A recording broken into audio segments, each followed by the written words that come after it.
A few years back, Alice, you had a near-death experience. Would you tell me how that came about? I was at the time having heavy menstrual bleeding and went to see the gynecologist, who told me that I had myoma and that it would have to be removed. I had no problem with that at all, so we arranged an appointment for the operation for 3 months hence. I then went home and all was fine, but about a month later I had such intense bleeding that I had to go to the hospital. Then that night, it was in fact the evening when I was brought in, they kept me and we agreed to make a decision the next morning as to whether it would be a big operation or a smaller one where I could go home in a week and so on. Anyway, during the night, I had to get up to use the toilet and I didn't think it would be a big deal. So I got up and I did not ring the bell. And so I sat on the toilet and well, from that moment on, the film just cut out. The hospital reckoned it was about 2 hours before they discovered me, and the next day they actually operated on me, a full operation, and I was out of commission for 2 months, during which I knew nothing. I went home and had a lot of time to myself. I wasn't allowed to carry anything, not even a couple of pounds. I mean, I had lots of time for myself, and then I had I had this feeling that I was looking for something, but I didn't know quite what. I absolutely had no idea. Was it about sport? Was it something to do with religion? That didn't really enter my head. Maybe I needed a change of job. Something to do with the family? I just had this feeling that something was wrong and that I was trying to find out what. But I myself couldn't figure out what it was. So I sat down and took some time talking to a few people I knew. They took a meditative sort of approach, coaching, as you would say, business coaching.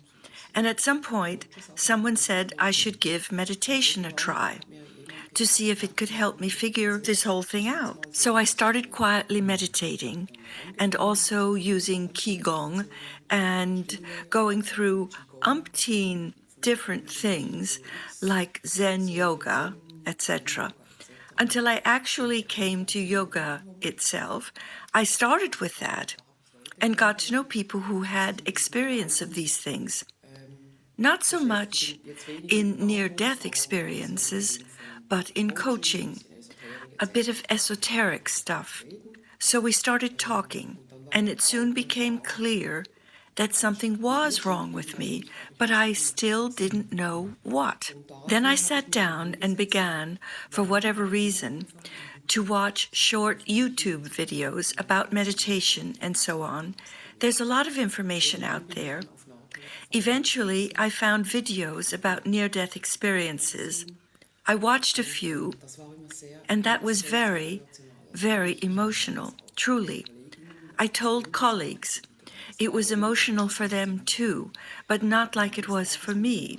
And then, one day, I watched one that immediately caught my attention, a eureka moment. That's what I experienced. From that point on, I knew, yes, something's not right. But what exactly? Then things started to happen. It was like I was having flashbacks in dreams or during the day when I would remember bits and pieces of it. So then I had a chat with a doctor about it. He said it was indeed possible, in the same way as with amnesia, when things come back to you later on, even if you still don't know what's going on. So basically, I had to put the pieces of my near-death experience together like a patchwork. It wasn't a complete thing for me like it is for the others. You know, the out-of-body experience or going through a tunnel where you end up somewhere and see things and then you return to your body. It wasn't like that for me. I had memory fragments, longer or shorter sequences, but no continuous near-death experience. And there's probably a reason for that, but I'm okay with that. What kind of memories were these? I was very suddenly, but not really surprised, that I was standing in a meadow. The meadow was, well, really, the most intense green. The colors. I've honestly never seen the likes of them. You can't really put it into words. So intense, indescribable. It's the meadow I remember most of all, and I saw the meadow, well, as a meadow. I looked around and saw the countryside, hills and valleys, but at the same time I was looking at the meadow. I was able to focus in detail up close or far out, all at the same time. And then I looked around and saw the sky. It was, on the one hand, blue, really dazzling, but somehow a complete rainbow as well. It was like all the colors were combined. The visual experiences have really stayed with me. The whole thing was very, very colorful, very intense.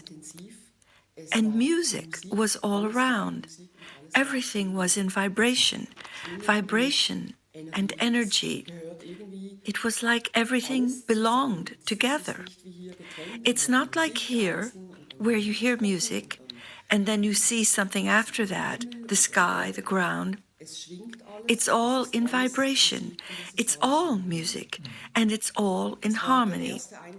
That was the first impression I had, but I had a feeling, well, I wouldn't go so far as to say I knew that it was very familiar to me. It's been a while now, but it was there, and it was a good thing just as it was. I never asked why I was there. I was just okay with it as it was. So I looked around a while longer, just taking it all in, how it all worked and so on. I felt really good. It was all so harmonious, filled with love, and unconditional love. It was simply a feeling of well-being. It was all good, like it was meant to be. So then I remember at some point this angel, as I will call it now, some would say spirit entity. It wasn't a relative or anything like you hear some people talk about, not like meeting a friend or family member. It was, to my mind, it was an angel.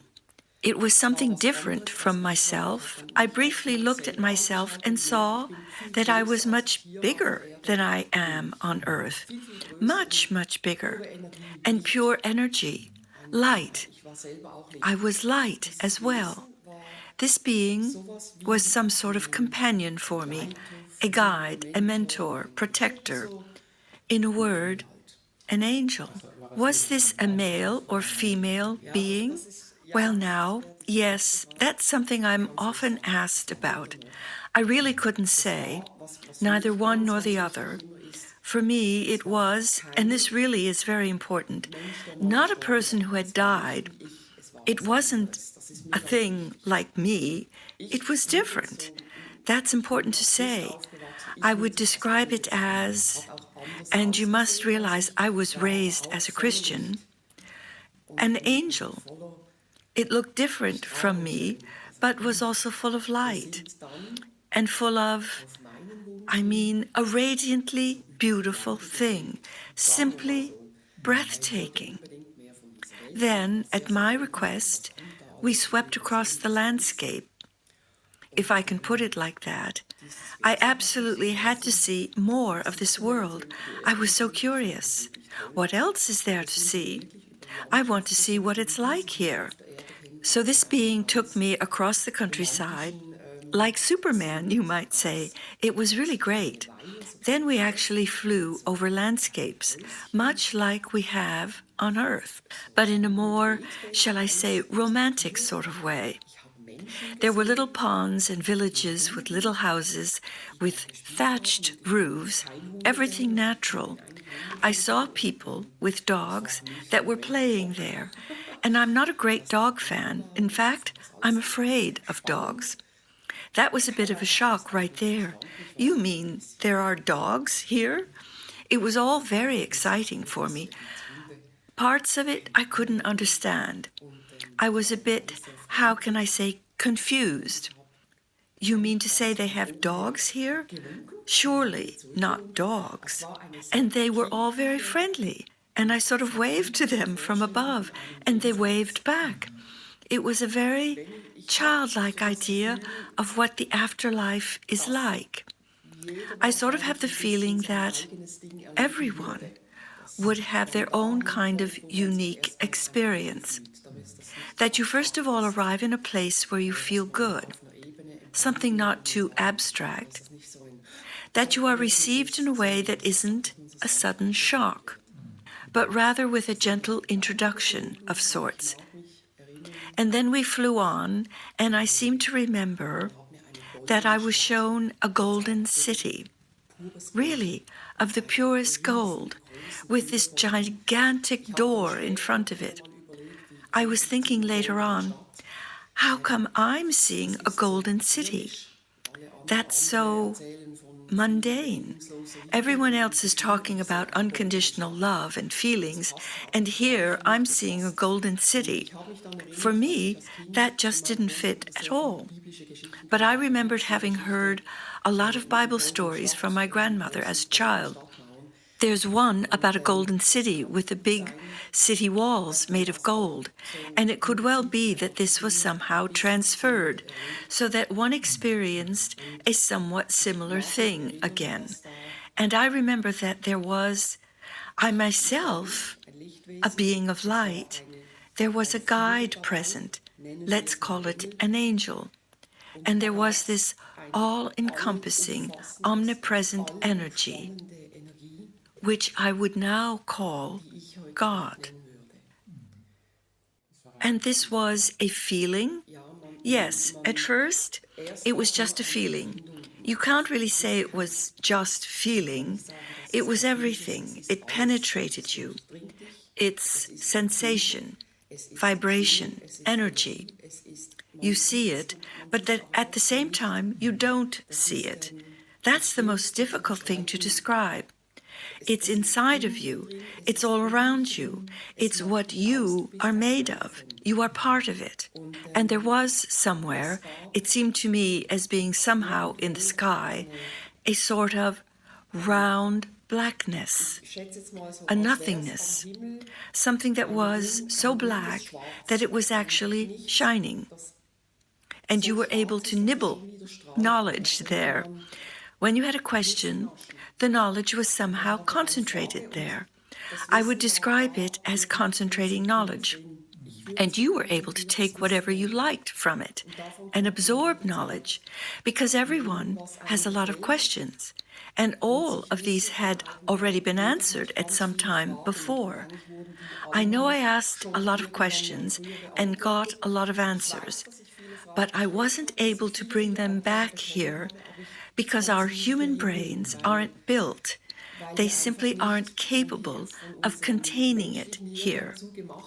That isn't the reason we are here. I mean, to know everything. That was the thing. It was very important to me, the explanation of why I could not take it all with me.